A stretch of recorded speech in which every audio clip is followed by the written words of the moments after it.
मायके जाना तो कभी लौट कर मत आना। रियांश अपनी पत्नी रिया पर भड़क रहा था। कई महीने से प्रिया नोट कर रही थी रियांश हर छोटी मोटी बात पर रिएक्ट करता, लेकिन आज तो हद ही हो गई। तुम पर सिर्फ मेरा अधिकार है। तुम ये मत भूलो कि अब तुम मेरी पत्नी हो। एक लड़की की शादी के बाद जब उसकी सारी जिम्मेदारी उसके पति और ससुराल वालों की ही होती है, तो लड़की पर पहला अधिकार भी सबसे पहले उसके पति का होता है। शादी के पहले तुम्हारी इच्छाएं तुम्हारे घर वाले पूरा करते थे, अब मैं करता हूँ। क्या मैंने कभी कोई कमी रखी तो हुआ न तुम पर मेरा पहला अधिकार। रियांश अपनी पत्नी रिया से कहता है। प्रिया भी कब गलत बात के साथ देती और चुप रहती। प्रिया बोली, अच्छा मैं कोई सामान हूँ जो आप मुझ पर अपना अधिकार जमा रहे हो। जो भी बातें आपने अभी अभी कही वह किस वेद पुराण में लिखी है? क्या आपने इस सभी चीज़ों के लिए कोर्ट से या मुझसे सहमति ली थी? मांग में सिंदूर क्या भर दिया आपने? मेरा स्वाभिमान खरीद लिया? आप ये भूल गए आपने अगर मेरी ज़रूरतों का पूरा किया है तो मैंने भी अपने जीवन के इतने वर्ष आपके और आपके परिवार के नाम किया, तो ज़्यादा किसने किया? किसका हिसाब लगाइए। अब प्रिया की सास कमला जी वहीं बैठी थी। वो बोली, हाय हाय बहू, ये कैसी बात कर रही हो? कभी औरत भी अपने किए का हिसाब किताब लगाती है? ये तो तुम्हारा फर्ज और शादी के बाद हर औरत पर उसकी पति का अधिकार होता है। तुमने कुछ अनोखा नहीं किया जो तुम ऐसी बातें कैसे कर सकती हो? प्रिया बोली, तो सासू माँ आपके बेटे ने भी कुछ अलग नहीं किया। उन्होंने भी वही किया जो फर्ज था, और कम से कम गलत बात में आप अपने बेटे का पक्ष मत लीजिए। मैं कोई सामान नहीं जो आपका बेटा मुझ पर अधिकार जमाए। मेरे हिसाब से तो मेरे माँ बाप से जो दहेज दिया उसी हिसाब से आपका बेटा मेरा गुलाम हुआ, पर मैंने तो आज तक कुछ नहीं कहा। लेकिन यहाँ भी गलती मेरी है। अगर उस वक्त मैंने आवाज़ उठाई होती तो आज मेरी स्वाभिमान को यूं रंधा ना जाता। कमला जी बहू के बात सुनकर तिलमिला उठी। ये कैसी बात कर रही हो बहू? 4 किताबें क्या पढ़ ली और नौकरी क्या कर गई? तुम्हारे जो पाँव है वो ज़मीन पर टिक नहीं रहे। सुन रहे हो रियांश, तुम्हारी पत्नी क्या कर रही है? इसलिए मैं कहती थी गांव की लड़की से ही शादी कर लो। सीधी सीधी लड़की को इतनी परेशानी नहीं होती। इसके तो सपने ही इतने बड़े हैं कि कहाँ से इससे समझौता होगा। प्रिया बोली, भूल जाइए, आजकल गांव की लड़कियां कोई गंवार नहीं बल्कि शिक्षित हो चुकी है। अपना अच्छा बुरा सब समझती है। अब कोई लड़की छोटे से पढ़ती गाय नहीं होती। और मुझे ये समझ नहीं आ रहा मैंने ऐसा क्या कह दिया जो आप सब मुझ पर राशन पानी लेकर चढ़ गए। मैं तो बस इतना ही बोल रही हूँ कि मेरे माता पिता को भी मेरी ज़रूरत है। मुझ पर उनका पहला हक है, क्योंकि इस दुनिया में मुझे वो लेकर आए। अगर आपको मुझ पर हक जमाना है तो भगवान से प्रार्थना कीजिए कि अगले जन्म मुझे इस बहू को बेटी बना कर देना। कमला जी बोली, बहू तुम्हें नहीं लगता तुम ज़्यादा बोल रही हो? तुम्हारे माता पिता की तुम अकेली संतान हो तो इसमें हमारा क्या दोष? एक तो बिना बताए तुम अपनी तनख्वाह आए दिन अपने माता पिता को भेजती देती हो। अब तुम अपने माता पिता को इस शहर में रखना चाहती हो? ये तो नहीं हो पाएगा। बहू तुमने तो कुछ ज़्यादा ही मांग लिया। रियांश बोला, अरे नहीं माँ, ये तो चाहती थी कि वो हमारे साथ रहे। जब मैंने कहा यह संभव नहीं होगा तो इसने उन्हें इस शहर में लाने की बात बताई। क्या मैं घर जमाई बनूंगा? अगर वो इस शहर में रहेंगे और हमारे संबंधियों का पता चलेगा तो हमारी क्या इज्जत रह जाएगी। इसका पूरा ध्यान उन्हीं लोगों पर रहेगा। तभी तो कह रहा हूँ कि इस घर में पहला हक मेरा है, न कि इसके मायके वालों का। उस दिन तो बात जैसे जैसे ख़त्म हो गई। प्रिया ने सोचा कैसे वो अपने माँ बाप को छोड़ दे। उसका तो बस एक ही सहारा है। वो कुछ महीने बाद फिर से प्रिया के पिता की तबीयत खराब हुई, जिसके लिए उसको दिल्ली ले जाना था। प्रिया की माँ कांता जी बेटी से बोली, बेटा अगर तुम्हारी जान पहचान का कोई है तो उससे बोलकर टिकट करवा दो। मैं इन्हें लेकर अकेले छोड़कर कैसे जाऊं? तुम भी बार बार परिवार को छोड़कर हमारे लिए परेशानी मत उठाओ, मैं वहाँ सब कर लूँगी। प्रिया बोली, नहीं माँ, कोई परेशानी नहीं होगी, मैं पापा के साथ चलूँगी। आप और पापा बिल्कुल परेशान ना हो। माँ बाप बच्चे के लिए इतनी परेशानी उठाते हैं तो क्या एक बेटी बाप के लिए इतना नहीं कर सकती?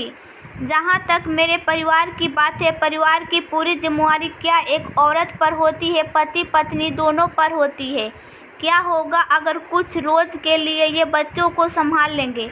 आप चिंता मत कीजिए, मैं टिकट करवा कर और छुट्टी लेकर आती हूँ।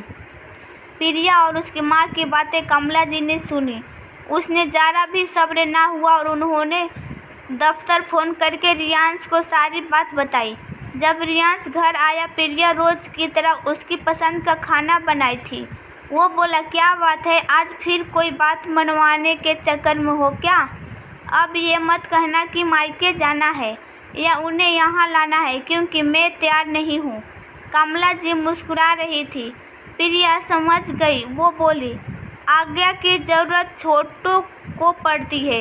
पति पत्नी का रिश्ता तो बराबरी का होता है। जैसे आपको खाना खिलाकर मैं अपनी पत्नी धर्म निभा रही हूँ और आपको ये बताकर कि मैं एक हफ्ते की छुट्टी लेकर अपने पिता को दिल्ली इलाज के लिए ले जा रही हूँ, वो एक पुत्री धर्म निभाऊंगी। जैसे ही रियांश तेज आवाज़ में बोलना चाहा, वो धीरे से बोली, ध्यान रखिएगा, मैं भी अपने स्वाभिमान के लिए आवाज़ ऊंची कर सकती हूँ। बच्चे घर पर हैं इसलिए चुप हूँ, वरना आज जो आप करेंगे कल वही इनसे पाएंगे। उसने प्यार से बच्चों को खाना खिलाया और उन्हें कमरे में भेज दिया। कमला जी आग बबूला हुई जा रही थी।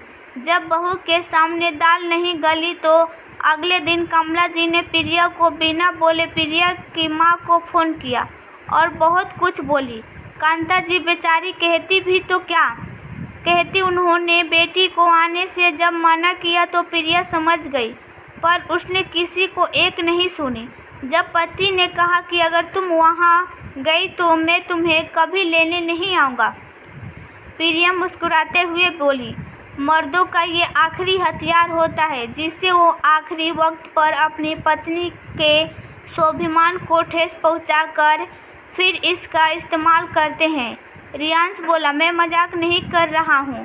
प्रिया बोली, मैं भी मजाक नहीं कर रही हूँ। शादी को इतने साल हो गए, मैंने आपको पत्नी का सुख दिया, पिता बनने का सुख दिया, आपके घर परिवार को संभाला और नौकरी करके अपना सहयोग दिया। मुझे लगता है इतनी जिम्मेवारी और इतना समय एक औरत के लिए बहुत होता है। आप भूल रहे हैं कि मैं माँ पत्नी होने से पहले एक बेटी हूँ और मैं अपने बेटी होने के फ़र्ज भी निभाना चाहती हूँ। आप अपने बच्चों को संभालिए, मैं अपने पिता को संभालने जा रही हूँ। बस जब बच्चों आपसे सवाल करें तो उन्हें सच्चाई बता दीजिएगा, आपको आपका जवाब मिल जाएगा। इतना कहकर वो चली गई। प्रिया कुछ घंटे में अपने माता पिता के पास पहुंची और उसी रात की फ्लाइट से पिता को दिल्ली लेके गई। उन्हें डॉक्टर को दिखाया और एक हफ्ते बाद वापस मायके लौट आई। माँ बोली, अब तुम अपने ससुराल वापस जाओ, तुम्हारे बिना वहाँ बच्चों को परेशानी होगी। प्रिया बोली, बच्चों की जिम्मेवारी क्या बस एक औरत की ही होती है क्या? औरत पर बस उसकी पति का अधिकार होता है, पत्नी का कोई स्वाभिमान नहीं होता। एक औरत का भी तो अपना मन पर और खुद पर अधिकार होता है। कुछ वक्त उन्हें मेरे बिना ही संभालने दीजिए। कुछ मर्दों को हर चीज़ आसानी से मिल जाती है जिसके कारण वो औरतों की कद्र करना भूल जाते हैं, लेकिन जब खुद करना पड़ा है तो शायद उनको एहसास होगा। और रियांश को बोलकर एहसास होने वाला है नहीं, तो जब वो खुद की कुछ जिम्मेवारियां उठाएंगे तो शायद एहसास हो। एक ही हफ्ते में ही रियांश और कमला जी की हालत ख़राब हो गई। बच्चों के सवालों के जवाब वो दे नहीं पा रहे थे। प्रिया की बेटी जो रागिनी 14 साल की थी, उसने अपनी माँ को फोन किया और सारी बात बताई। प्रिया ने उसे समझाया। रागिनी उस दिन तो शांत हो गई। अगले दिन वो अपने छोटे भाई का काम कर रही थी तो रियांश बोला, मेरी बेटी तो बड़ी हो गई, अपने भाई का भी ध्यान रखती है। रागिनी बोली, मैं इसका ध्यान रखती हूँ पर इस पर कभी अपना अधिकार नहीं दिखाऊंगी। कमला जी बोली, देख रहे हो ये सब जरूर इसकी माँ ने इसे सिखाया होगा। रियांश बोला, नहीं माँ, कोई भी माँ अपने बच्चों को गलत बात नहीं सिखाती है। हम जो कर रहे हैं उसी का ये असर है। बच्चे कहते नहीं पर देखकर वो सब समझते हैं। मेरी ही गलती है जो बात में इतनी रोज से समझ नहीं रहा था। मेरी बेटी की कुछ बातों ने मुझे समझा दिया। आप सोचिए, कल को अगर प्रिया ने पिता की जगह में रहा तो मुझे कैसा लगेगा। रियांश ने अपने एक दोस्त को उसी शहर में सास ससुर के लिए घर ढूंढने को कहा और शाम में प्रिया को फ़ोन करके बोला, मैं नाराज़ क्या हुआ, तुम तो मुझे भूल ही गई। इतने साल क्या साथ क्या इतना कमज़ोर होता है कि साथी अगर भटक जाए तो क्या अगला उसे भूल जाता है। प्रिया बोली, मैंने तो खुद पर और अपनी खुशी पर आपको पूरा अधिकार दिया, पर आपने खुशी और अधिकार चुना और जिम्मेवारी और मेरे स्वाभिमान को भूल गए।